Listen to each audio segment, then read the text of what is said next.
Hey everyone, and welcome to Grenades and Horseshoes, where we strive to bring good times, good feels, and general shenanigans every Wednesday night at 9 p.m. Eastern. It's us. Welcome. Hi everyone. Episode 18. Grenades and Horseshoes has become an adult. Just meow. Probably we should stop using phrases like meow, since the show is an adult now. Congrats, we're celebrating. Yes, I should have a sip of rum. Yep. I didn't have time to get a drink. Yuna's had quite a day. Sure, on time tonight. Episode 18. I am Mark Square. This is Yuna. Hi everyone. And this is Grey Ghost. Good evening, everybody. Tui. Sounds good. So, how was Destiny this week? How was your week in gaming, I should say? Destiny this week? Destiny was crazy this week.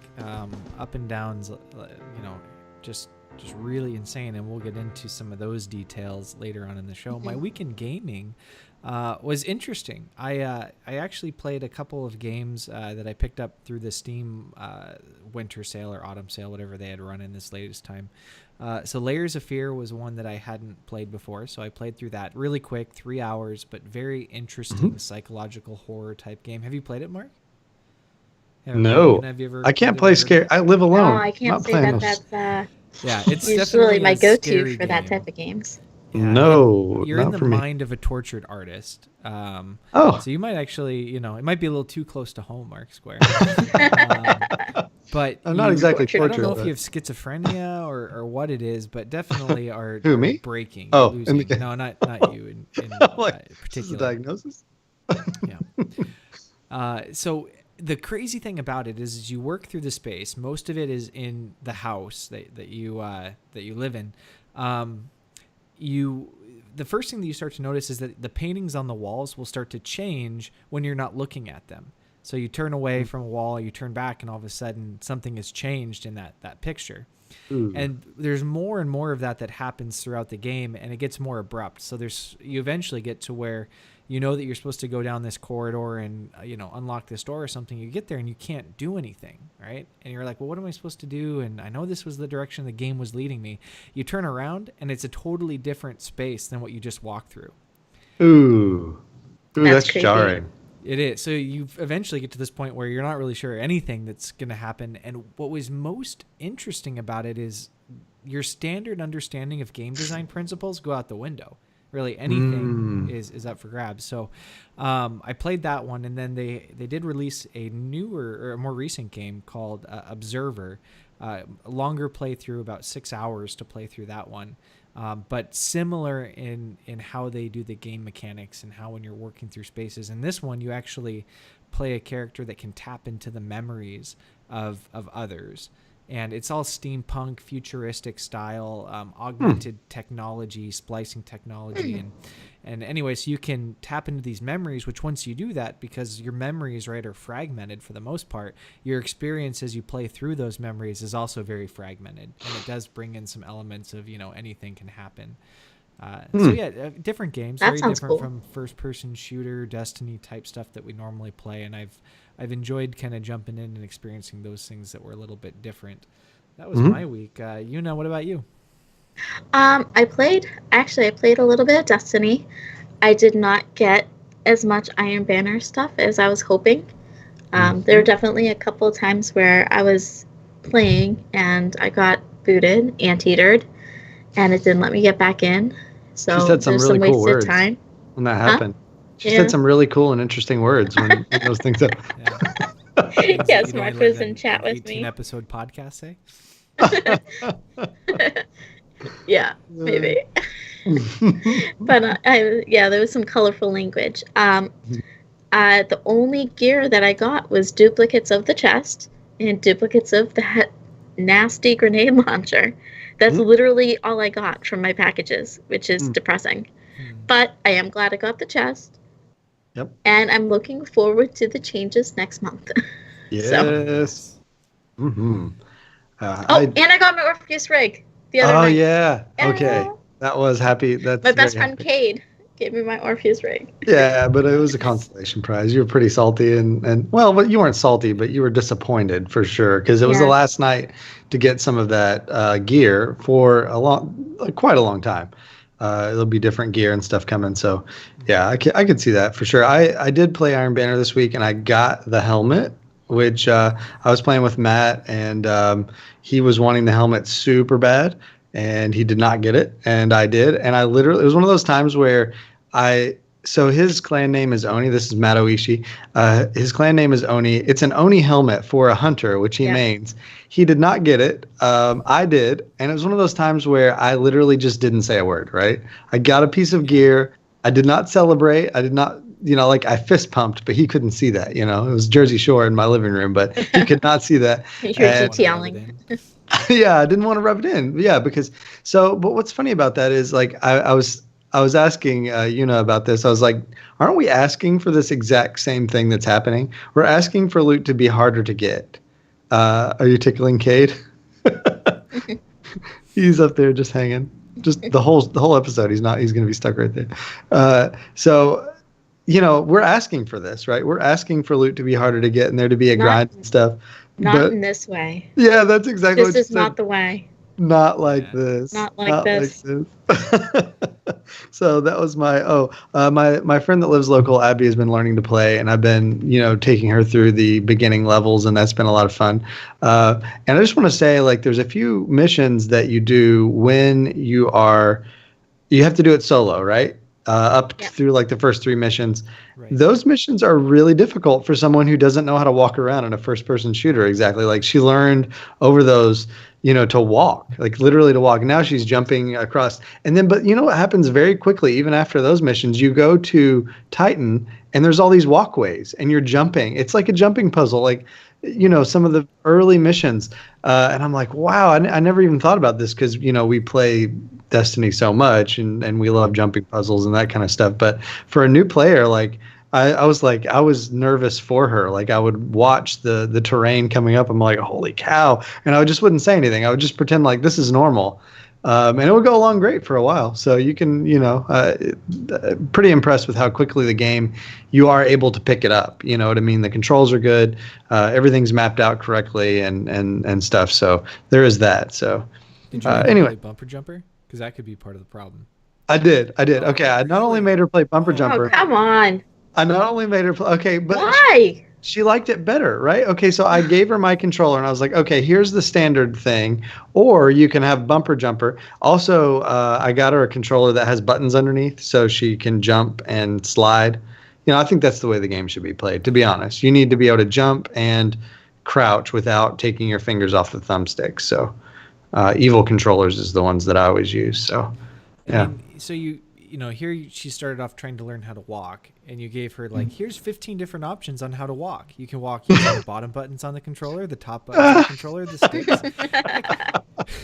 Here's the move controllers. You just have to move your hands really fast and you can walk. Yeah, here, hold these. Just do this. It's not working. Oh man. Yeah, so it's awesome though to watch somebody learn the game who's never played it before. It's pretty interesting. I will say that Destiny 2 it's a good way to learn. I mean, it was like super thrown in there really hard, but like it was a good. I think it worked out good.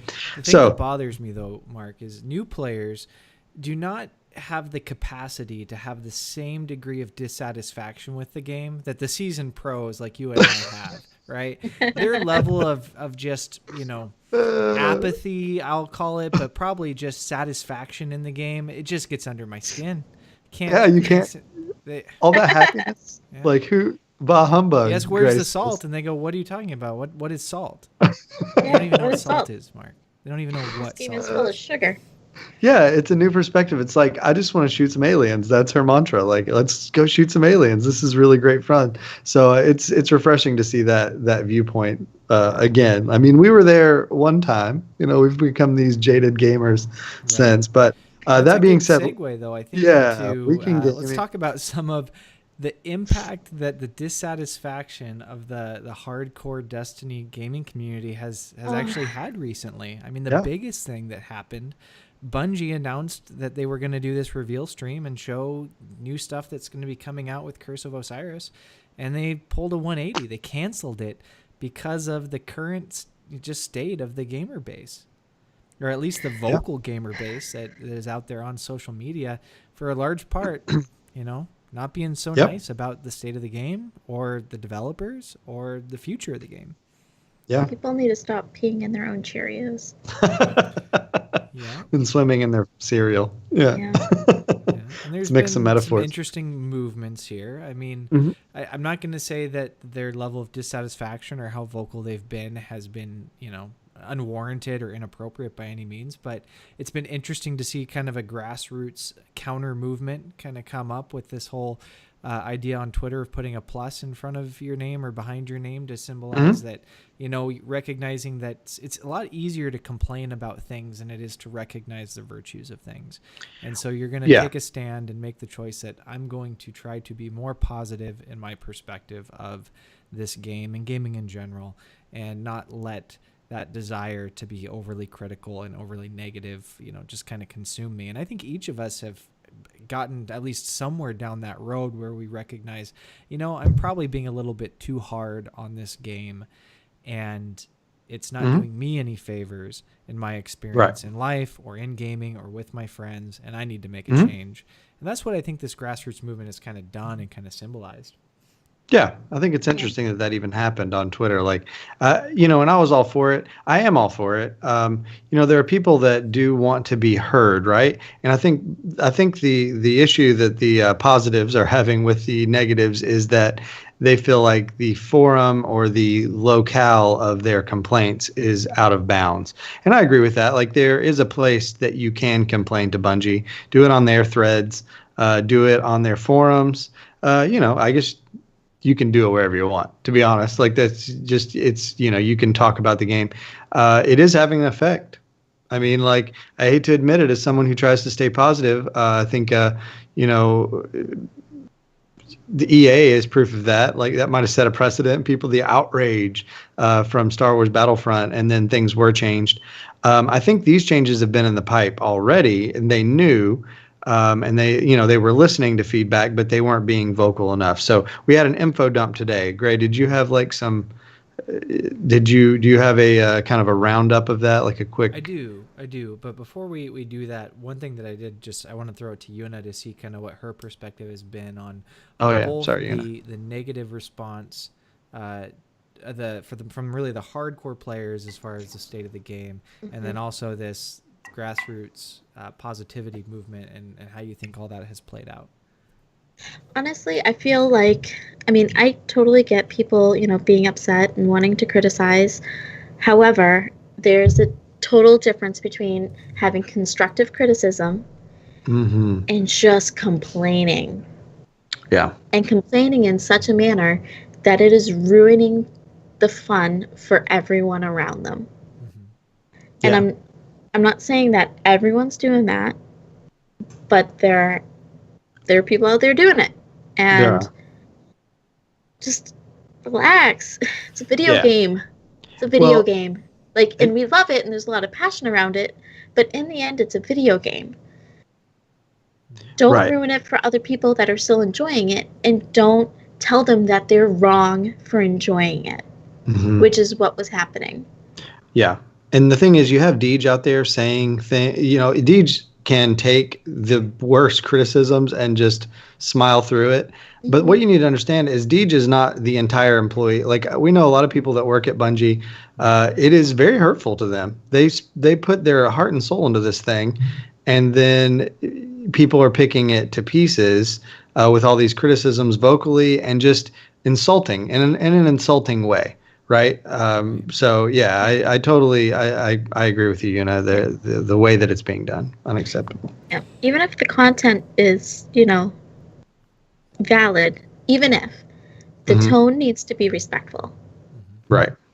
And these things are all part of a spectrum. Right. You have you can subdivide into these categories of the very dissatisfied gamer, that this was a very big hobby, maybe even borderline unhealthy,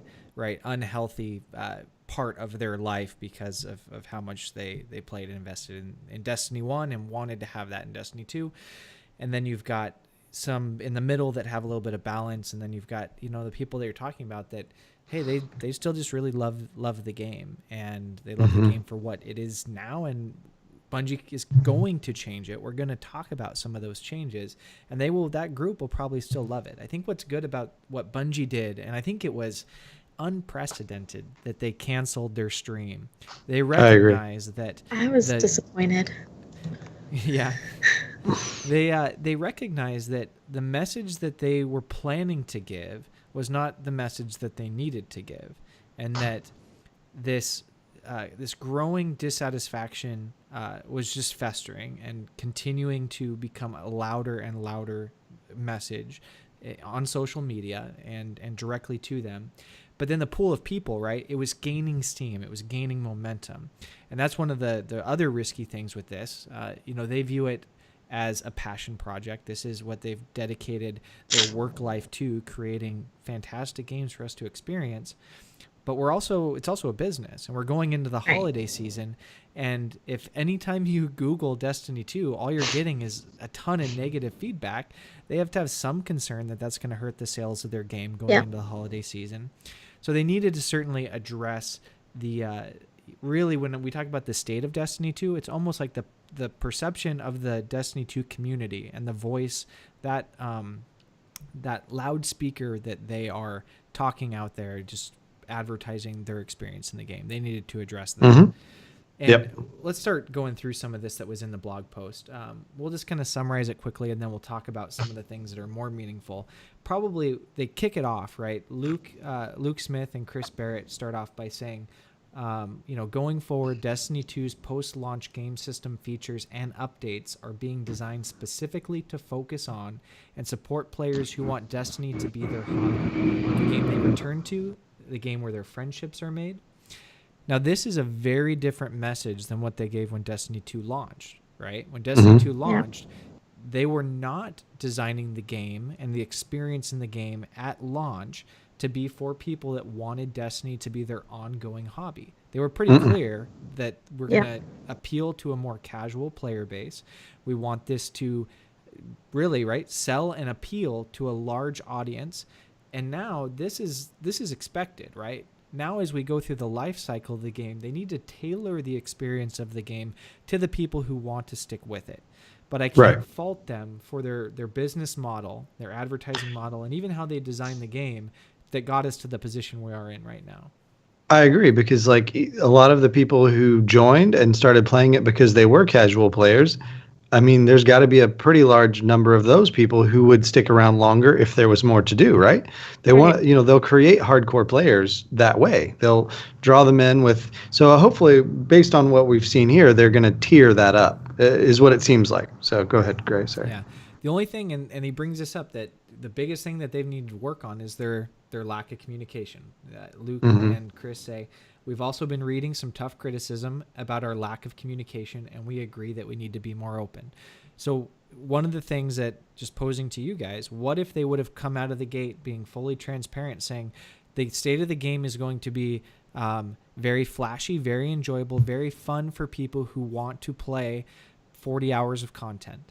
But then it's going to seem pretty shallow, and we're not going to have a lot of depth beyond that 40-hour experience. But that depth is coming. With the DLCs that come out, that's where we start turning this game into what you were used to in Destiny 1, something that you could come back to multiple days a week, jump into this world, want to jump into the world, and find it to be a rewarding experience. Now that plan, while we could read between the lines and kind of figure it was, they never came out and clearly said that was the plan. Do you guys think that would have kept us from getting in the place we are right now with how dissatisfied the hardcore gamers are? I'm going to say no, and I'm going to say it would have dissatisfied people earlier, because it's almost like a damned if you do, damned if you don't type situation for them. If they had admitted right off the bat that this was what was probably going to happen, people would have been like, oh, why am I going to buy the game? they would have gotten that They might right have off the bat. waited till the DLCs came out and said, Yeah. I want to. They would have said, "You're very right." They could have said, "Oh, this is just vanilla Destiny all over again. I'll wait Yeah. till the full game comes out in a year." Yep. Yeah. Yeah. Yeah, they could have. I think it would have been better, to be honest. I think the people who are the vocal minority, I think would have a certain percentage of them would have latched onto that. Now, there are a certain percentage of the vocal minority that would not.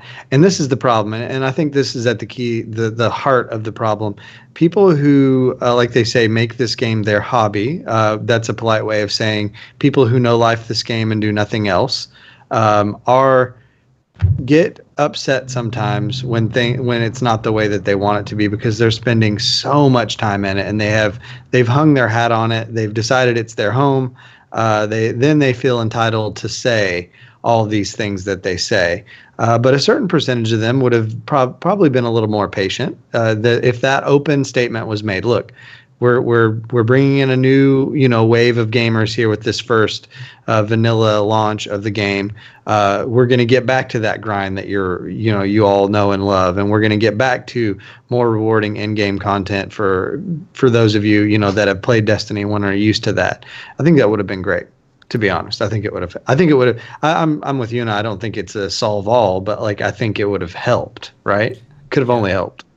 Yep, and I think that they could frame that message a few different ways, downplay maybe the lack of depth in the initial launch, and just spend a little bit more time earlier emphasizing the plan to increase the depth of the end game experience with these DLC releases and live updates and just whatever else is coming down the pipe. All right, so we're going to kind of go through some of these things. So the first thing that they mentioned are new systems and rewards to give our most engaged players additional optional pursuits, including we get a new weapon tier called Masterworks. I'm not going to talk about that right now because Mark is just itching to dive into Masterworks. It sounds very artsy. Yes. I know. Improved vendor rewards. All right, so they're going to give us more options with legendary shards and tokens. Yes, tokens aren't going away, guys. Tokens aren't. Oh, I know you love them. Double token weekend. Double We're going thumbs to get down. ornaments back, which is very interesting. We talked about Bungie Please last week. Bungie Please, ornaments. This whole idea of, Destiny 1 had these awesome ornaments that had these visual representations. They use the term permutations, but I'm not smart enough to know what that means. They gave us these visual weird science, indicators that, you went and killed Crota and you got Crota horns coming off of your armor. Yep. Stuff. So I'm very interested to seeing what they're doing. Get some folds from Callus to make us look really fat. Yep. If I could just have some talc powder. Powder to my folds. Okay, so that was kind of the new system. Then we get better incentives for players who complete challenging prestige activities. That's really good. Hopefully we're not talking 2 tokens in a blue, but Right. Oh my god. So, but that is true because the prestige activities, granted, I mean, we're not really too focused on playing the game right now for rewards, but it does feel a little bit like Destiny 1 Nightfalls when, you'd keep getting the same ghost shell over and over and over again. Yeah. Yep. So good to know that they're going to be tuning that to make those incentives even better for prestige. And prestige can be hard.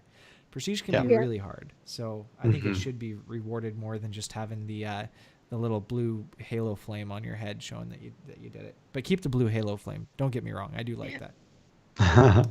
All right. Better rewards and replay value for strikes, adventures, and lost sectors. You guys been jumping into strikes, lost sectors, or adventures lately? No. Yeah, I've been. I'm a weirdo. That's fine. Good for Mark.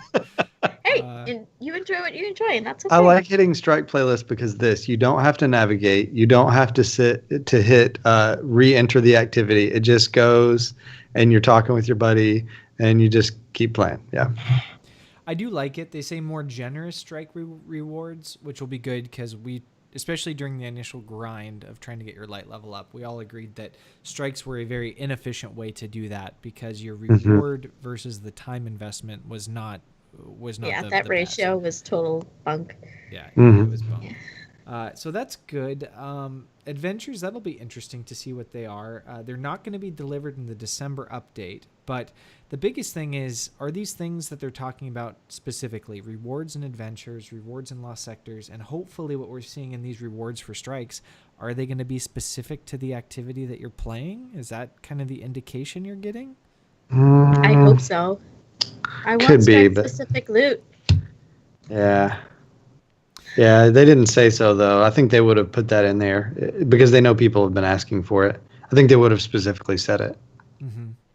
Yeah, and I think that for me, lost sectors in particular, I find the experience way too repetitive for me to want to ever go in and grind lost sectors for any amount of time. Yeah. They need to Good make game that- design then. It is. Well, I just need more. I need more variety between and differences, right, among lost sectors to make it something that I want to go in and do time and time again. Make the bosses different at the end of them too. Yeah. I mean, Right. I feel like my initial, vision for what lost sectors were grander than what they actually ended up being. I Because agree. they're like, "Ooh, go into lost sectors." Seriously, like, do it in like 1 minute. Yeah. And I thought like I was gonna like go like explore because like Mhm. one of my favorite things to do is like to go under the moon and explore under the moon and have this big sprawling thing, and like that's what I thought it was going to be like. It's not. No, it ended up being more of a distraction. I'm on patrol. The public event is another couple minutes. Oh, hey, here's a lost sector. Let's knock this out and get back up before the public event Right. starts. That kind of a thing. Yeah. Yep, and we've given the feedback before that lost sectors, if it was my choice from a game design mechanic, I would make those something that always had a puzzle that you had to crack, and then a mini boss at the end of it, and then Yeah. I like it. But that's just Gray's opinion on it. All right, we're getting private matches for the Crucible, so those are coming back. Mark, I know you're excited. But we knew that you about know you're gonna be already. excited. We did know about it, but the thing that I like about it, looking back at some of the wacky shenanigans we did in Destiny 1 private matches, where we hamstring ourselves, do we know yet? We probably don't know if they're going to allow sixes in this game. Sixes.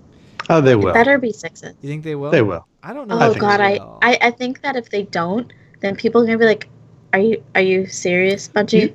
You could 6v6 and I mean more than like you could fit 8v8 in Destiny 1 private matches, right? No. We might Am need I to wrong? fact check that. I don't think you could. I think No, you you're could. Max right. was 12, but I wouldn't be surprised if they do launch this as a 4v4. But even with that, that's 8 people you could have in the same chat and experiencing something together.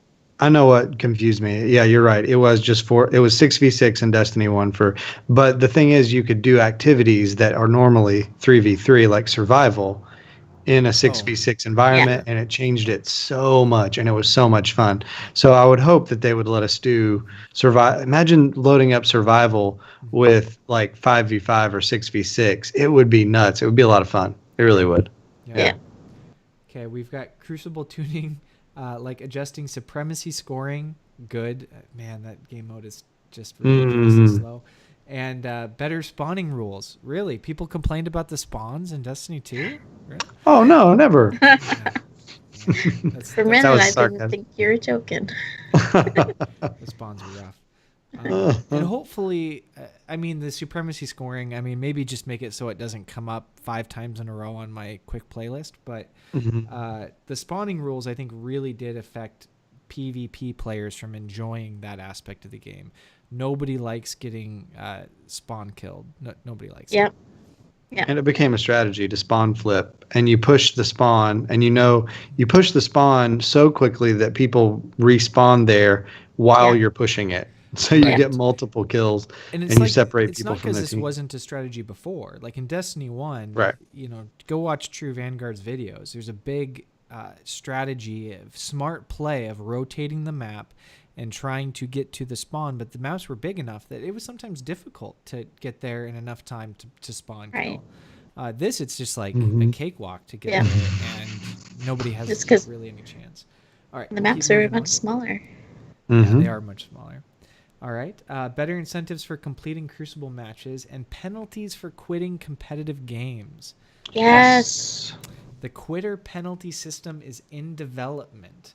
So they're not giving us any details, and the deployment is not going to be until the new year. So it will not be with Curse of Osiris. What do you guys think they're going to do for this penalty system? Ideally, honestly, 15-minute timeout. Yeah.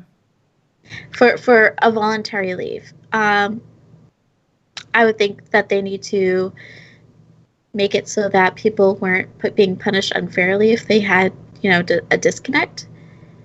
So maybe 5 minutes for a disconnect. That way, if someone unfairly disconnects, they still get punished, but someone who legitimately had like full-on disconnect isn't totally hosed for the night.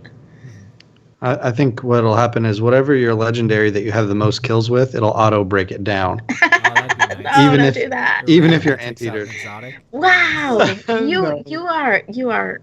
That's way overboard. Okay, so Yeah, let me you're back like to the five you're like words. Mad Dad over there. Mad Dad. I like that.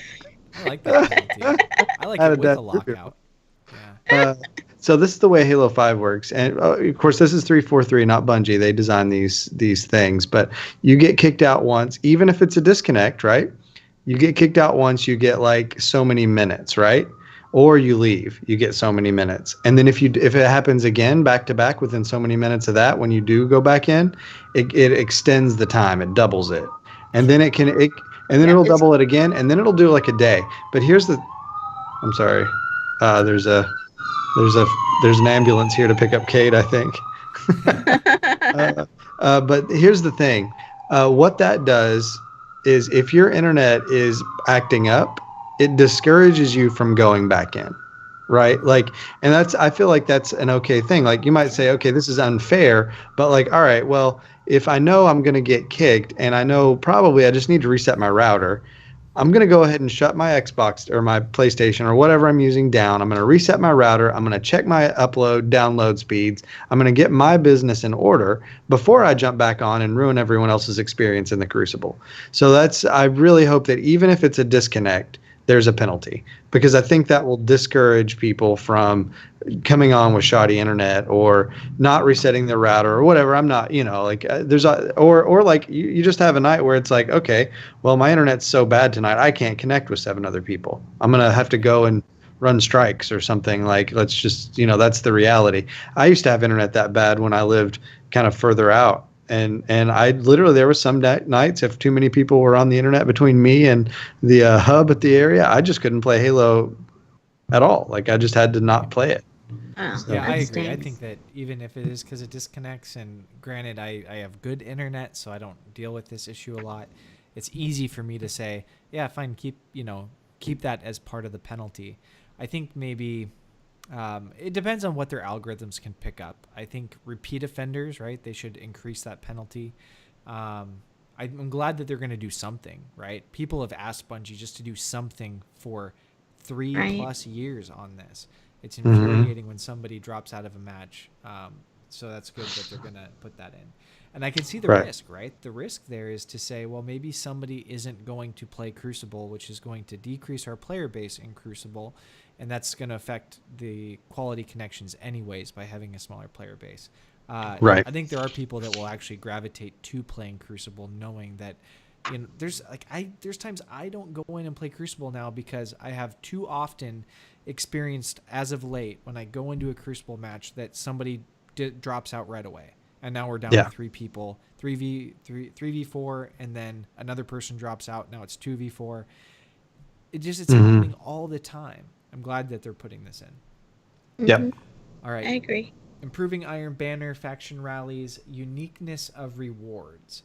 That's interesting that they say that, because Iron Banner and faction rallies actually had unique rewards. Granted, they were reskins. I'm not saying that, but it's not like they were part of the normal loot pool. One of the attractive things about Iron Banner and faction rallies was that they were rewards that were outside of the normal loot pool.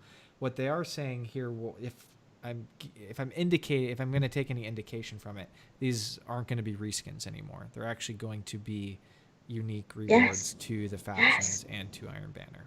Yes. That's what it sounds like to me too. Mm-hmm. They shouldn't have been reskins in the first place. So yes, thank you for fixing that. Yeah, that Yeah, almost Iron seems Banner's like not reskin. they just ran out of time. You know, they had to. Yeah. It seems like a run Yeah. out of time situation. Mhm. Changes to the mod economy to make more interesting and impactful. Okay, that's good. Yep. I think a Yep. lot of us hung our hats on mods for quite a while. Yeah. That we wanted to see mods be a bigger thing Yeah. in the game. Yeah. Let's see. They're going to improve exotics, including adjustments to reduce instances of duplication. I think we've all complained about getting the same exotic 15 times, and the one exotic you don't have, Orpheus Rig, never drops. So, Yeah, Yuna got it. hopefully they. Not me. Yeah, I did. Seabay got it this week too. Everybody's getting that Orpheus rig, except this guy. I know, but then we didn't raid last night, so I couldn't use it. Oh yeah. It's okay, I was sick. I Now, still sound sick, so I'm just sorry. hoping that they do this broader than just exotics. I'm hoping whatever bug that's in the system that's causing this duplication carries off to the vendors as well. Yeah. Because I've been somewhat lucky. Shax will only give me Mark, help me. What's the name of the hand cannon that we Better Devils. Better Devils. Better Devils, right? That's like the only thing that he can give me. He can't give me anything else. So I dismantled 15 of them. I'd hate for it to be the gun I can't get because it's a fantastic PvE weapon. Yeah. Yeah. But it is bigger than just exotics, I think. The whole duplication, I think Yeah. it's I agree. much larger than just exotics. New ways to spend surplus currency and materials, looking at you legendary shards. And that's true. Yeah. I don't use my legendary shards for that much, but I do find that I'm out of glimmer a lot. That's kind of one of my problems. What about you guys? Yeah. Yep. Well, I like to put shaders on, and it costs a lot of money. Like, for example, I would change the shader on my ship all the time. I can't afford to. Oof. Yeah. Yeah. It's expensive. Yeah. I'm shader rich and glimmer poor. Ditto. I find it interesting to think back on how excited we were that they were raising the glimmer cap. And now I feel like the economy, things are so much more expensive, right? Yeah. That I feel like I have even less glimmer than I had in Destiny 1. Well, yeah, increase it because by we're all 10 chasing times. those kinetic mods. Yeah, increase it by 10 times, but make everything 10 times as expensive. It's a Or 20 it's a times zero. as expensive. So Yeah. you actually are worse off than you were. Yeah. Okay, emote interface that allows players to equip salty, spicy ramen, 6-shooter, and flip out all at the same time. So that's good. So they're going to tweak that. Yeah. That'll be a good move. I hope they don't mean specifically only those emotes, though. Me too. Because that would be These are the weird. exotic emotes, and I think that I there's know, but going it's to so be a weird. special ability with exotic emotes. That's so gross. weird, I don't like that. So weird. I like the legendary, and my favorite one is probably rare. It's cheer. It's a blue. I like to be supportive. Yeah. Okay, so that was kind of the upcoming updates that they had discussed. They then go in and talk about the specific December update details. So 4 key areas that they're looking at: deepening the reward system, providing more players control over obtaining those rewards, making shards useful, and providing general quality fixes wherever possible. I think, right, these are broad categories. They're going to be doing many tweaks to the game under each one of these, and they're not spelling out what they are. But in general, some things that they haven't said, but I'm hoping to see, fix some of these bugs that are keeping Nightfalls from being part of the rotation, right? They had to change that one Nightfall. They had announced in week 1 that the modifier wasn't correct. And ever since then, I think our rotation of Nightfalls has not been right. I mean, we just had Savathun's song this past week, and 2 weeks ago it was the Nightfall. It was a back-to-back. What's that? Duplicate. There was a back-to-back duplication. Yeah. So just that isn't something that should happen with the Nightfalls. No, it isn't. Okay, Masterworks. We're gonna not talk about that because nobody cares. No, I'm gonna save left. it. Like, we got the. I'm gonna save it for my segment this week, you? actually. Yeah, because we're running out of time. Yeah. That's true. They go in and they talk about the Masterworks, which Mark will talk about. We already addressed what they're going to be doing with the the armor ornaments, so we're very excited. They do list out the specific sets which are going to unlock with respective activities, so check the blog post. I won't read them to you. Yep, lots of ornaments. Yep, and then let's just talk really quickly, without getting too salty or upset, about how they're adjusting the XP mechanics. All right, so I think Bungie had a little bit of a egg on their face moment when they were transparent and were able to actually show players how much XP they were earning from given activities, which allowed players to really see how much that XP bar moved as they completed those activities. And apparently 5,000 XP the first time is not the same as 5,000 XP the second time or third time or fourth time.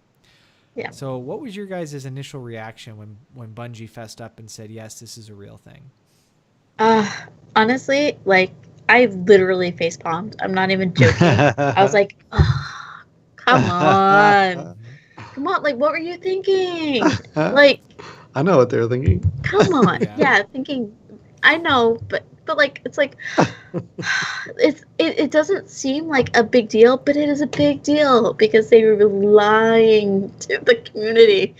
Yeah. It's like, come on. And once you hit level 20, right? What is the only point of leveling up? Bright engrams. Yep. What can you just go ahead and buy? What's the only thing in the game that costs real money? Yeah, you can go ahead and buy it if you don't level up fast enough. So it is. They don't have a leg to stand on this one. It's slimy as heck. So worst timing, right? It's the worst possible timing because in our community, we were sitting there going, "Well, man, before this, right? Keep this in mind. Before this was revealed, we're going, well, at least it isn't EA, right? At least Bungie isn't produced by EA. Imagine what this would be after the whole Battlefront 2 debacle. And then we're sitting there going, oh man, Bungie, not only is this similar, or I'm not going to say analogous. It is not the same as what EA was doing, but and what they did in Battlefront 2. But you could argue there are some similarities in the tactic. I think that if they had any leg to stand on, and I'm certainly not a Bungie apologist, it is that certain activities in the game give too much, in my opinion, XP too quickly, right? If you look at, I'm going to go run the raid, and the amount of time that it takes and the amount of XP that you get from that experience compared to, say, that takes an hour and a half to run the raid. Yeah. How many public events, heroic public events, can you run in an hour and a half? Too many. A ton. Yep. And you're going to get a lot of rewards and a lot of XP. I could see them saying, well, look, we've designed the XP economy in the game to over-reward these quick activities. And we think that's out of balance. And so it's not so much that we want people to spend money on bright engrams. And I know people are going to be in the chat and people are going to message me on Twitter and say, no, this was so people would buy bright engrams. I could see them saying, okay, yeah, we want to sell more bright engrams, but we want to disincentivize people grinding for bright engrams aggressively, which is what the system allows them to do with how quickly you can do public events, heroic public events. You can grind those very quickly. Yeah, and that's the quickest way to reach level cap too. Like, I think they probably the answer is to actually not give you as many public events, like to make them more rare. I have a friend that is very goal oriented, and he did nothing but grind public events. He maxed out all 3 characters, got all exotics on all 3 characters 1 month into the game's release, and quit. Mm-hmm. So, like, I mean, that show, there's too much. It's giving too much, right? Yeah. So I think that's the thing. But yeah, as far as this debacle goes, it is straight up because they want people to buy more, because that's the benefit, right? Like, the benefit is after you hit level 20, the only reason you care about XP at all is to get that bright engram to drop. Right. So Bungie is I don't know that they're making it right, but they're making adjustments. Well, I mean, what can you do when you screw up, right? You say sorry, you fix it, and you move on, right? That's what I would want out of a human being, right? Like, sorry. And let's be honest, right? Up until now, has Bungie really done anything else super slimy with Eververse? I don't feel that they have. No, I think this is the worst, right? This is the closest they've gotten. I just think that they could have been a little bit, what would have happened in our experience in Destiny 1, Destiny 2, especially as a casual player coming to this game, which is who they're appealing to. If the XP earned from heroic events was more just in line with the time that it took to complete a heroic public event.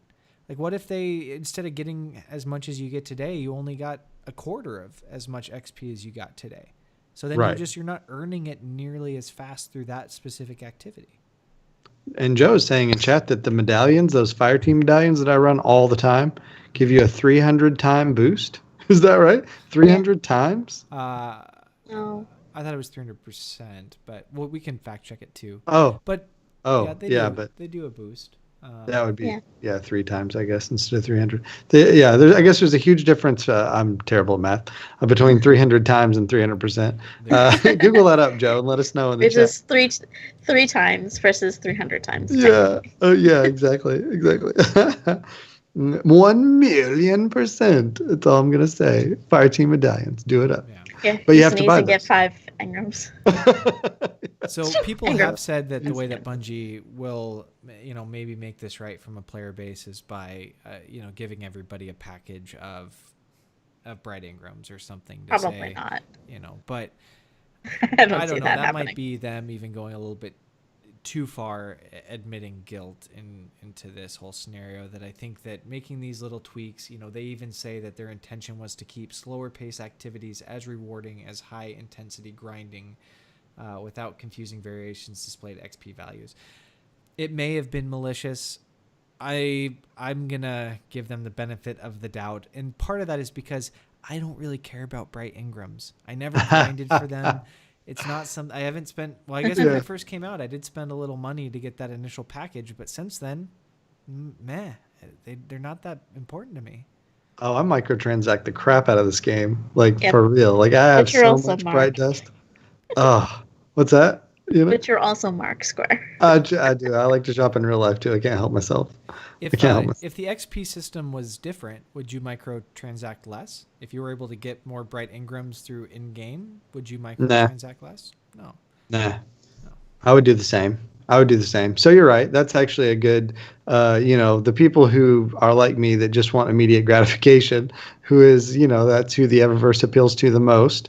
I finished playing. I'm like, well, I didn't, I'll see what else I can get. Right. I've gotten everything from the Eververse. Like, literally, I thought she was I thought I was the only player she was talking about rhythmic physical expression with, but then Yuna said she heard it too. I thought I was just that much of a baller in the Eververse world. Yeah. But so they conclude this blog post by saying, going forward, we plan to continue this dialogue as openly and frequently as possible. It'll be an ongoing process, but one that they're committed to. Unfortunately, I've heard this from Bungie before. We heard it after the long, long drought after Taken King was released, right? Yeah. And they said, you guys are right. We're not talking to you enough. We're going to change this. We're going to start doing Bungie streams, and we're going to... Well, those Bungie streams after that long drought weren't really about the state of the game.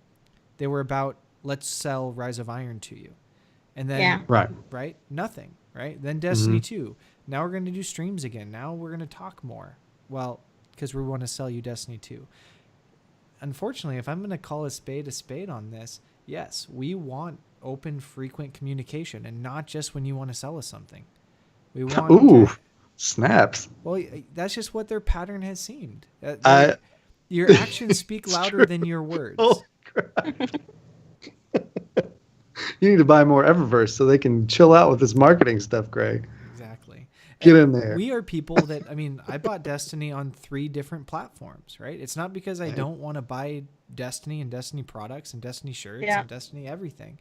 It's because I just don't want you to tell me. Hello. I just don't want Bungie to tell me that I want to be open and talk to you as frequently as possible and have this conversation, and then have it just be, when they're going to release a new product to sell. If it's going to be an ongoing conversation, let's make it an ongoing conversation. Yeah, I agree. Actually, that's a really fair point. Actually, so it's almost like their marketing is stronger than their line of communication, or they're confusing the two. They're swapping one end for the other. That being said, not only are we getting the next expansion, right, the Curse of Osiris expansion, but they say there's going to be a January update as well. So they've promised December Curse of Osiris, January update, right? So that's new, right? That's I'm going to a call it now. Sandboxy. January update. A lot of that is because they can't put these changes in fast enough, right? They can't. Correct. They're not going to have them ready December 5th. They're Which scrambling. also means that I'm going to go on record right now by saying not all of this is going to be ready for January either. There's going to be a February update.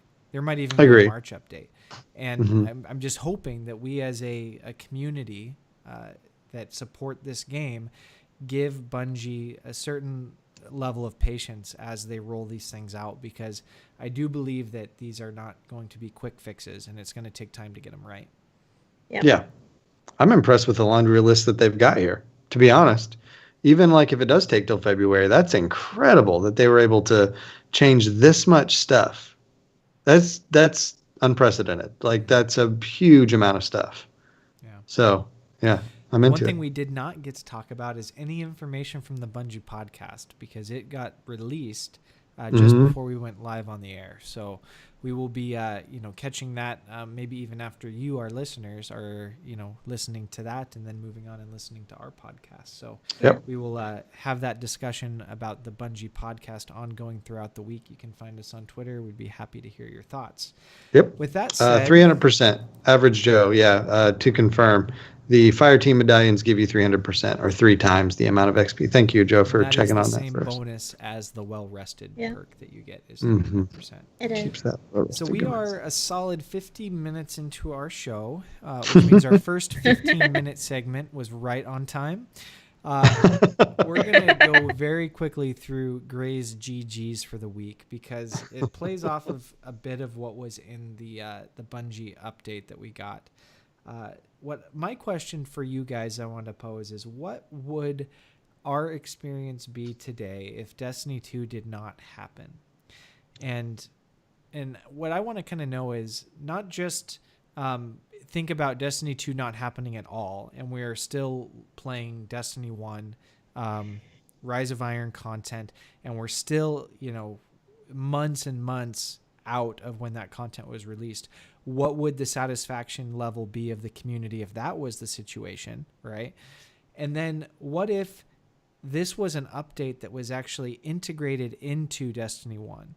Instead of Destiny 2 being a separate game, what if it was the same campaign? It was a graphical overhaul, texture overhaul, tweaks to the economy, even sunsetting the weapons and the armor like they did when they went from Year 1 Destiny to Taken King Destiny, right? You could still go back and play with those weapons and that armor, but it capped at a certain light level that wasn't viable for the new content.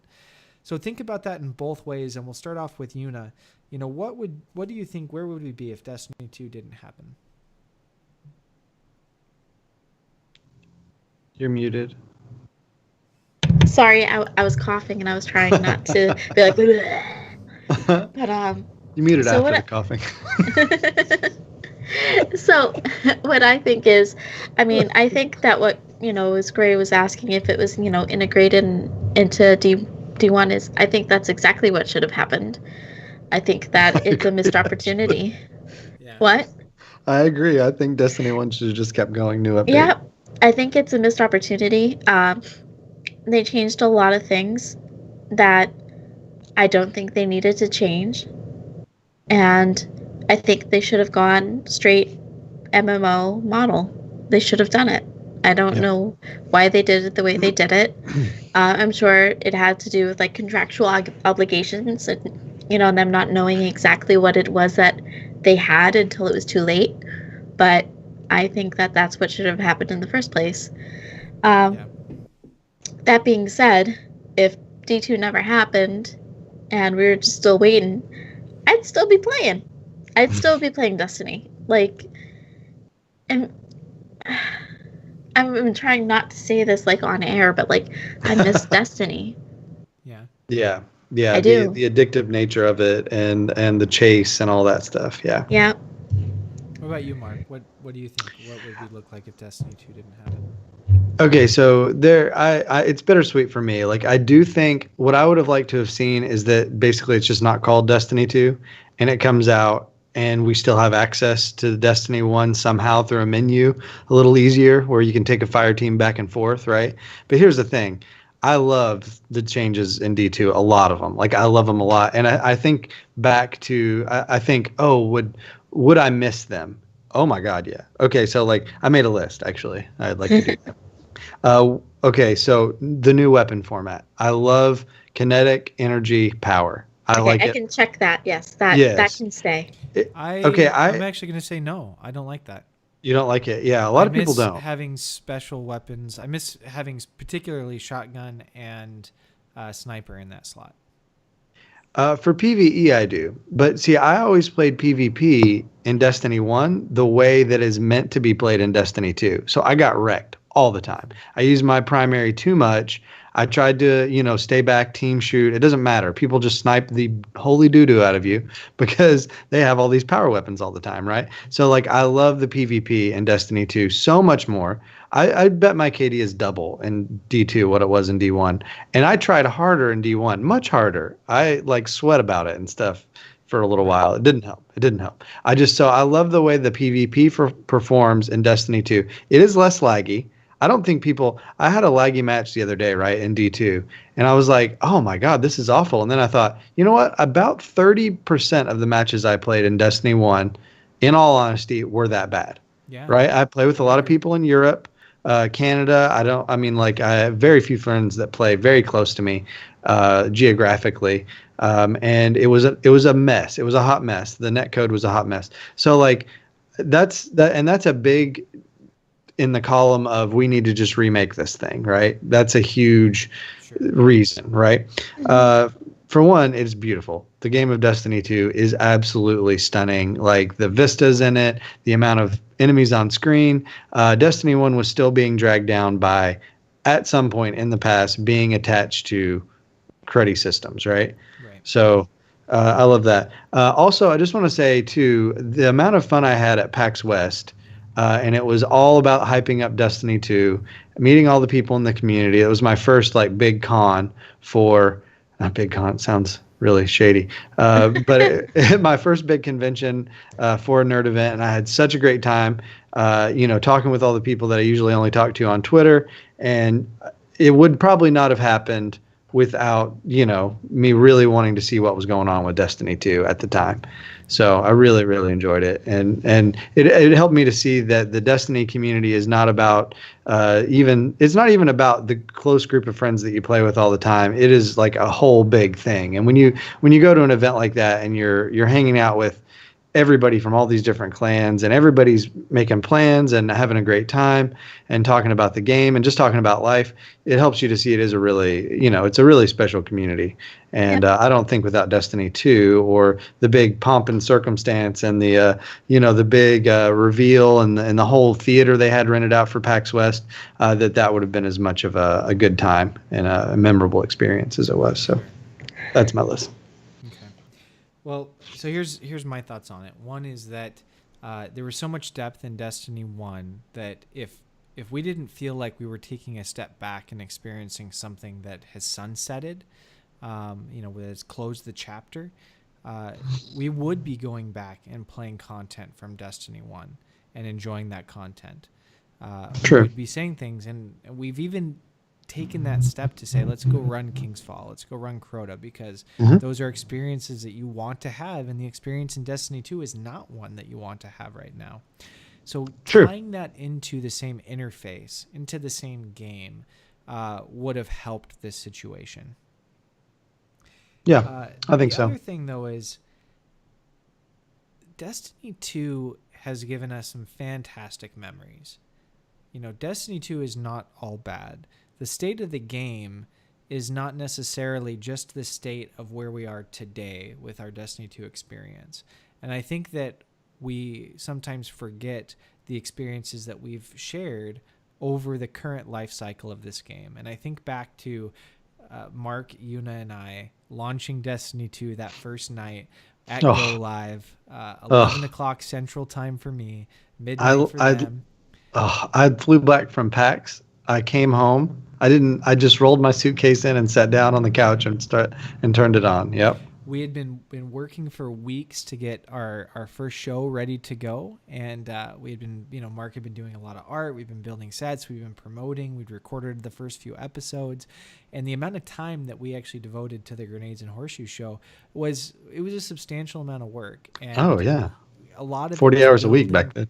Yeah, a lot of it was building to the anticipation of Destiny 2 launching, and then we played that game for me, it was 11 p.m. Central Time to 10 a.m. before we got any sleep. We played that really long. I literally fell asleep while walking. So did Gray. We were like just walking against the wall. Yeah, and I was like, wake up! Stay awake. And we had been up the whole day prior. I'd worked that day prior. Yeah. So anyways, we played Destiny 2 that entire weekend, right? Mm-hmm. Yeah. And then we go through and we were on the raid launch team for that day, and we're able to pull in even a broader circle of players, and we played that all day. We played all dogs day. for 7 hours, right? That was not the best 7 hours of Destiny 2, but we will always remember those stinking dogs for 7 hours. Well, no, we didn't do dogs for 7 hours. We were stuck there for 7 hours. No. And I was blown away the other night when we were running the raid, and we did dogs in 7 One minutes. pass. It was crazy. I'm like, I can't believe. And there's still, I was actually talking with somebody at work who, that's where he's stuck. He's like, I can't tell you how many hours I've been at dogs. And oh my it's just God. like, we just need to get a mix of players, of people who have run it before. And once you've done it a few times, you realize that it's not as crazy hard as it first seems like it certainly is. I think it really is 7 hours. But then, thinking back to the first time we experienced some of the adventures and the excitement of how cool it was to learn the story and some of these side stories of Destiny through those experiences. Granted, we're past that now. And the state of the game needs to change to keep us engaged, and Bungie hears that message. But I don't think we'd be any better off if Destiny 2 hadn't happened and we didn't get to have the wonderful experiences that we did have leading up to this point. I'm not saying that I don't wish that the experience was different today. I do wish it was, but I can give Bungie my understanding of why they launched the game at the state that they did, who it was designed to appeal to. And if anything, they could have just been a little bit more open and honest with us as far as their plan moving forward to appeal to the gamers that want this game to be that hobby in their lives. Yeah. Yep. Agreed. Right. Gray's GGs will wrap up. We are at an hour and we're halfway done with the show. We're going to move on to one of our shenanigans segments with Yuna's Musings. Yes. So I've been trying to keep things light and keep things funny, and I came up with this idea earlier on in the week that, we should do some Mad Libs, some Destiny-themed Mad Libs. So I have two. I'm going to start with one. We're going to see how long it takes to do it. We might get to the second one. If it goes well and if people like it, I might actually write some of my own because I think it might be funny. So, you guys ready? Yes. So obviously I'm not going to read the story to you, and you guys are going to be picking out the words. So let me get this up here. Okay. So the theme of this Mad Libs is pillow fight. Ooh, that's hot. Super into it. So the rules are, it has to be Destiny related. So it doesn't have, so like you can use something like general, like gun or shooting or things like that as an adjective, but any nouns, things like that, has to be from Destiny. Okay. Sound good? Yes. Okay. So the first one we have is an adjective. We'll go every other mark. So you can go first, and then I'll go, then you go, then I'll go. Okay. Okay. Let's see. Adjective from Destiny. Oh man. Let's see. Exotic. Okay. Is that correct? I had to write down what all the Yep. Okay, and okay, so the next one would be for Gray. It's a person in the room that's female. Okay, pet revenge. Okay. And Now we need another adjective. Before we go on, I'd like to say, oh, never mind. I don't. Okay, I'm gonna say it. Jez one time told me that Petrovenge was the John Wick of the Destiny universe, and I just fell flat on my face. I was like, why? Because she's like kind of violent, or what? He's like, no, say her name out loud. Pet Revenge. Pet Revenge. Pet Revenge. It's John Wick. That's much quicker than what I actually came to it. It took me 4 or 5 messages on Twitter very publicly failing at what he meant by that joke. Jez, good jokes on the internet there, Jez. Thank you for that. All right, so go ahead. Sorry. I need another adjective. Adjective? Oh, man, it's the really hard ones. Let's see. Descriptive word from Destiny. Let's see. Yeah, but you have a little bit more leeway with adjectives. Well, they're supposed to describe a noun, but it has to be something from Destiny that it describes, right? Just don't even. Doesn't have to Just be do it. Oh, yeah. Okay. Just throw out a fantastic word. Okay. All right. That was an adjective. Thank you for teaching me about adjectives, Yuna. Okay. Let's say sweaty. Okay, great. I need a noun. A noun.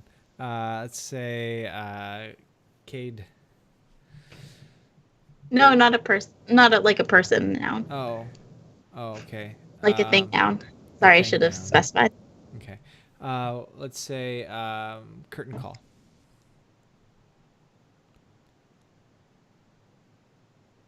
Okay.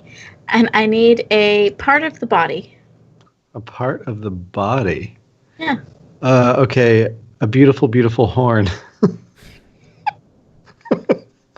Well,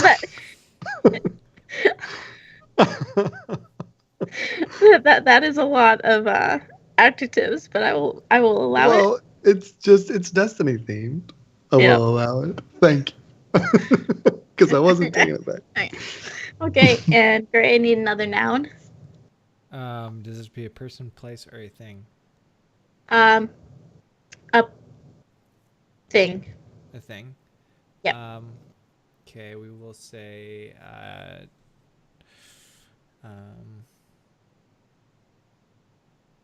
would cabals work? Sure. It would in that context. The hand gesture you did when you said it actually makes it. No, it's kidding.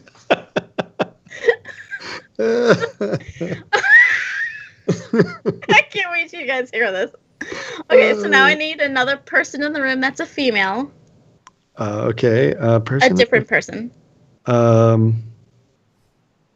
Let's see. I guess I'm gonna go. She's not really in the room or anywhere anymore, but I'm gonna do on Gray's theme. I'm gonna say the Queen. Okay, Marasov. Marasov. Okay, and I need another part of the body that's plural. It's plural. Yes. You wasted cabals. Just Are we saying. 18? We're 18, right? The show's 18. We'll say hands. And okay, I need a noun. Mark. Okay, person, place, or thing, or Thing. does it matter? A thing. Yeah. Let's see. A sweaty sparrow seat. Why do you keep adding on adjectives? You can just put. No, I know that's going on. Okay, you can put soiled sparrow seat. Actually, I would prefer soiled sparrow sweaty. seat. Okay. And I need a plural noun now, and it's a thing. Okay. We'll say bright Ingrams. I know bright is an adjective, but it's also qualifying. Yeah, that's fine. It's Destiny. Okay. And I need I need an adjective. Descriptive. Okay. Let's go bouncy. Okay. I need another adjective. We're We're gonna say floppy. Ooh. Okay. And last one, I need one more adjective. Okay. Flaccid. Oh god. That's right. We did floppy Yeah, and okay. flaccid. Same thing. Back to back. Okay. Are you guys ready? Yes. This is our Destiny pillow fight. Last time I went to a sleepover, an exotic pillow fight broke out. Oh, hot. Out of nowhere, Petra Vench grabbed her sweaty, fluffy curtain call and began Ooh. Sweaty fluffy. What began shaders? swinging it at anyone close to her. Soon, everyone else joined in. At one point, I got hit right in the back of my beautiful, beautiful horn. I could never be a comedian because I just laugh at myself. As soon as I recovered, I tossed my cabals at Marisov. At Marisov. Yeah, back to back, yeah, you did. I tossed my cabals at Marisov's hands. Oh, wow. But I missed. Oh, but I You missed. Wow. missed. It's hard to see down there. Instead, I knocked over an expensive, sweaty sparrow seat, Oh. and my pillow split open. Bright engrams flew everywhere, covering the room in a layer of bouncy feathers. The fighting stopped when we all broke out in floppy laughter. The fun ended when we realized we had to clean up the flaccid mess. Oh. The beautiful, beautiful horn was deflated. Oh, gosh. Oh. Thank you, Yuna, for our Yes. Destiny-themed Mad Lib. Honestly, though, if I'm going to pick a Destiny-themed pillow fight, Petrovenge and Marisov is a pretty good pillow fight. I don't think I'm minding those two so much. Yeah, I've got a crush on Marisov. Like, I'm working on a new series of art called the Vanguard Cinema series with Justin from Dad Tales and Jay Howard from the DCA. And suffice it to say, the keystone piece of that it's got Marisov in it, and it is hot. I'm saying if blue women were on the planet, I would be totally interested. Are you guys You know, I doing like followed a your- hot for teacher type thing? You know, Mark, I followed your Timeless Tower series pretty closely, and I think it was intentional that you decided to do a nude Marisov as one of them. That must have been. What's that? It was hard to concentrate. I'm not gonna lie. Was it? I bet so. Did your hand just keep shaking as you were trying to draw? So my beautiful, beautiful horn. No, I was kidding. yes. All right, so Destiny Let's move Square. on to our final segment of the night, Destiny Squared with Mark Square. Yeah, so I asked and I'm gonna tie in the Masterworks into this, but I asked the GNH producer team this week, what could Bungie do to quickly fix the end game with just loot, only using loot? And so let's really quickly, the Masterwork weapons, I want to go over what's in that really quick, and then I'm going to read some of the ideas that the team had. So when your weapon becomes a Masterwork weapon, there's an extra little doodad to fill in there. Just like if you upgrade your weapon with a mod that has a +5, Masterwork mods appear to have a +10, and immediately what they do, if all of them are the same, which it seems like they're going to be, is it tracks the number of kills that you have automatically on the weapon. And if you get multi-kills, it creates orbs for your teammates. That's like a standard thing that all Masterwork weapons do. But there are extra spots for more upgrades, right? Two spots. One below where you would ordinarily infuse up a weapon, and one below where you would put your void, solar, or kinetic or whatever mod right there. So I'm excited. And then also it uses the phrase that there are randomized rerollable mods on there, right? Right. So, I mean, oh my gosh. All right. So let's just keep that stuff in mind when I read you all these ideas that the team had. Right. Strike or location specific loot that wasn't mentioned. We hope for that. The infinite forest could be a fix, but that's not really a loot fix. Okay.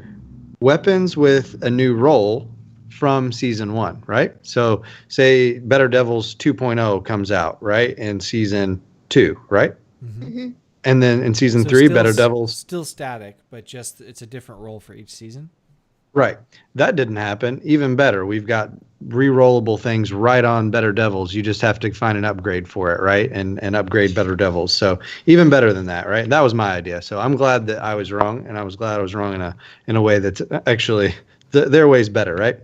Let's see. Jelly says make clan engrams random, which I think is a good idea. No raid, no trials stuff in those, which I kind of agree with that. Make things only attainable through a specific activity. So not even just strike specific, but like planet specific, which is kind of a thing now, but like even down to like, lost sectors and that kind of stuff. We talked about that a little bit earlier. Okay, listen to Connor here. Kill counter on raid weapons was his idea. Kill counter on every weapon. How about that? That's amazing. That's nailed it right there. More meaningful emblems. So Lawn Boy says that have different counters, more of that kind of thing. I think that could come. Raid and trials the only path to max light, Lawn Boy says. I think that's another good one. I think that would keep people grinding those in-game activities a little bit more. Yeah, I'd be very surprised if Bungie does anything in the game to make getting max light more difficult. Everything since Rise of Iron, really. Maybe even that first spring update that we got, that April update, was opening up the pathway to max light. And I'm on the camp that I missed where Taken King, the only way to get to max light was by running that raid over and over and over again. That's what Jelly says. I agree with him. Like the excitement of getting that final it was the ghost, right? No one could get that ghost to drop from the relay race there. And man, it was like everybody was like on bated breath. Am I going to get this ghost to up my light level? I still have the infusion stuff in there, but like, so you Mine can was the pick helmet, what your piece actually, was. because Really? I think I could only get it from Oryx was the helmet. Oh, okay. And that's what took me the longest to get. Yeah, I liked it though. I mean, that goes back to vanilla though. I was Forever 29 and I still like that system better. The to get max light. But what it does, it forces people to do activities that maybe they wouldn't, right? And that's some of the best content in the game. You got somebody that can get max light without stepping foot into the raid. What if they never do? What if they never put themselves out there to do, and then they don't become a part of the community because they don't meet people, on and on. Yeah, sorry. So, yeah, unless you guys have something to say about Masterwork weapons, that I'm good. Yeah, maybe it's more about the loot ideas and things like that. I think that definitely the Masterworks is a move in the right direction. I like the idea that you can have, it's going to work out to being 1 to 2 nodes that might make it seem like a unique role on that weapon. Now, the big question is that going to create an environment and an experience where people are actively and aggressively seeking specific nodes or specific masterworks to infuse onto that weapon to get that weapon to do something special or something significantly different than what it would be doing otherwise? And how do you roll it, right? So what if when you install the Masterwork mod, it rolls it then, and the only way to roll it again is to install another Masterwork mod? Then an only way to really get Masterwork mods is to get a weapon to drop with one and break it down, which is a thing. Or, and they drop out of the raid and trials very regularly. Weapons that come out of the raid and trials will have Masterwork on that. You could break it down and then do it. And then that was the only way to re-roll it. Then you've got an in-game economy of, I need more Masterwork weapons, even if they suck. And I'm still into my Better Devils. I want to use it. I'll run the raid. Whatever I get, I'll break it down to get a Masterwork. It has a purpose. I don't know. Yeah. I feel like that's too grindy. Well, that's what we're asking for. Yeah. Well, there's grindy, and then there's goal-oriented grind, and then there's just like grind for the sake of grind. I feel like half and yeah. Goal-oriented grind, and that's kind of the heart of my question. right? Does this get us back to a place where a god role is going to exist, and if it doesn't, we're not going to go back in and grain those activities. But if this does create, hey, if you happen to get this combination on your Masterwork, on your Better Devils, that's your god roll weapon. Is that going to be what the incentive is to go and participate in those activities, or does it not go far enough? If those Masterwork changes on the weapon aren't dramatic enough that it doesn't create a god roll type environment, people aren't. It's not going to go far enough to get people interested in chasing it. So, do you think Bungie is going far enough with what they described with Masterworks that we will think of these as god roll weapons? And do we think Bungie wants that in the game? I don't think I they don't do. think they want them in the game. No. I think we want them in the game. Yeah. Yeah. But I don't think that they want them in the game. I don't know that they want them either. So if that's the case, what is this? What is it going to be? I'm worried it might not go far enough. Right. Well, right now your stability perks and all that kind of stuff are all on they're on your armor, right? And that's what usually ended up making a god roll, right? It was something that could hit, like a pulse that could hit more shots on target than it really should have been able to, and that kind of thing. So it won't even be grindable if, let's say there are god rolls, right? But all you have to do is take it to the gunsmith and spend some materials to re-roll it. Well, then everyone will just have the god rolls. Right. Do you know what I mean? Like there's no grind. They've taken the grind away again, right? Well, that's House of Wolves, right? Okay, bear with That's me. how House of Wolves was. I'm going to throw something out there, but bear with me. Mm-hmm. Because I'm being serious about this, even though it's going to sound really stupid and funny. Okay. Yes. What if we get raid tokens and we use those? I'm not even joking, they've got the token system, use those, and then you take those tokens and you put them into your thing. I know you guys are gonna laugh at me. Your answer is more tokens. I know. Well, it would be more uses for tokens. Right. But I think they're actually going to double down more likely on legendary shards, right? That's what they said. Clearly spelled out probably. that they need to have more uses for legendary shards. But the tokens, right, they didn't bring up too much. I just laugh when I look at Tefty's stream, and he's got 10,000 tokens. What are you going to do with 10,000 tokens? He collects them. Yeah. Brag. Yeah. Brag. Double token weekend. Bungie, please. You're probably right. It's probably going to be legendary shards that you spend to make that happen. That's my guess. Yeah, they need to find something to do with that currency, and that would be perfect for it. Yeah. Makes me sad. Why? Well, I want it to be where when you install your Masterwork mod, that's when it rolls it. And I even want it to be you can't install another one. You're screwed. Go get another Better Devils and install another one and see if that one rolls the way you want it. You're mean. I'm not mean. That's what I want. I actually don't mind that because it gives you a purpose. Okay, you're going to use it for a while until you get another Better Devils, and you're like, well, now I get to try again. I get to try putting in another mod and see what it is. I don't know about it rolling. If that's the model that you can't actually remove it from the gun, I would rather them tell you what the roll is on it before you put it on.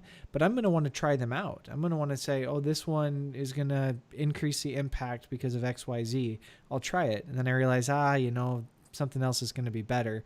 I'm fine to burn that Better Devils because I got 15 of them in my vault and Jax can't stop giving them to me. I'm good to go. And not only that, say you break down the Better Devils you don't like when you get the new Better Devils, it gives you a Masterwork token back or mod back. Right? Then you just put it on the new one, right? See what you get. Burn it. No. Keep us actually playing the game to try to get them. Don't just give them to me when I dismantle. Yeah, because you got one. You could just go from one to the next. They've already said that you get it back. If you break down something with a Masterwork, you do get it back. Okay. Yeah. Well, maybe that means that it's going to be more rare. Maybe. Yeah. Well, or what it's going to. Well, they did say that it's going to be likely that they're going to drop on raid and trials weapons. Yeah. So that's going to encourage people towards that end game again. It also says anything that drops a legendary has a chance of dropping a Masterwork. Mm-hmm. After 250 light. Yeah. So pretty much we're already there. Yeah, we're going to be swimming in them, I think. Yeah. We'll see. Yeah. It's exciting. It's exciting. I'm excited to see what happens. To be I want honest. to see. Honestly, I wanted to see the gear. Oh, Like, I don't. I That's don't. the one reveal that it Ah, upsets me. So like when the reveal came out for Age of Triumph, I literally decided not to do King's Fall because I hated the gear. Like I hated the uh-huh. raid too. But like there was like a lot of the stuff I was like, well, that takes me off the hook because I don't like any of that. I don't like any of the way that looks. So I'm not gonna feel pressured on that week to even like raid. So Right. yeah, it would disqualify me from ugly gear, or it wouldn't disqualify me. I would still do it, but I wouldn't really be as excited to do. I like to see what it looks like when it drops. Like that's the only part of the game that I don't want a spoiler on. I don't care if I know what the story is. The fashion spoiler. Yeah, fashion spoilers. Don't give me fashion spoilers. Well, I think that was a pretty good episode to become an adult for our little podcast here. Yes. We were able to Celebrated cover, with a pillow fight party. yes, Yeah. we covered An the Destiny Bungie state of the affairs blog post that they put out. We covered what our experience in this game would be like if Bungie had done things differently. Yuna gave us an awesome Mad Lib, and Destiny Squared focused in on these masterworks and what Bungie could do to make the loot even better in the game. Do you guys have any shout outs before we finalize our episode 18 of the Grenades and Horseshoes podcast? The patient people. Shout out. People. Like patients in a hospital? No, people that are patient. Oh, General. in general. She's been dealing with retail over the public over Black Friday, etc. I can understand that. I do have a shout out to at Matt Oishi on Twitter, at Lays Summerstone on Twitter, and at DestinyCom Art on Twitter. That's the DCA guys. And we've got a new show coming out soon. The episode 1 of the DCA podcast will be coming out soon. Pretty short episodes, video animated by Matt Oishi.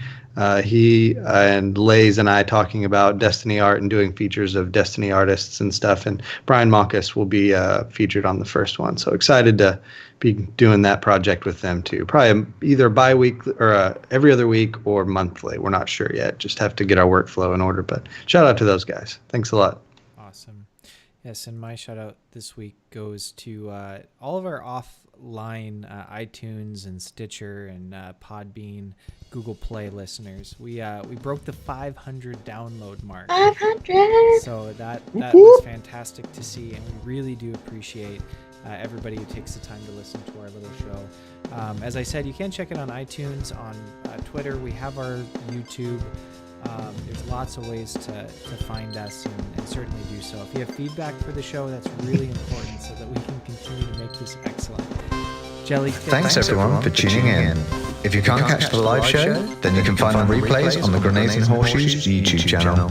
If you'd like to stay connected to the community during the week, you can reach us at our show Twitter handle, at GandHFeedback, or at our individual handles, at MarkSquare_, at GreyGhost2E, and at Unalala. We're also open to any ideas you may have or seeing any clips that you would like to send in. Please send the feedback to GandHFeedback@gmail.com. Thanks for tuning in, and we'll see you next week.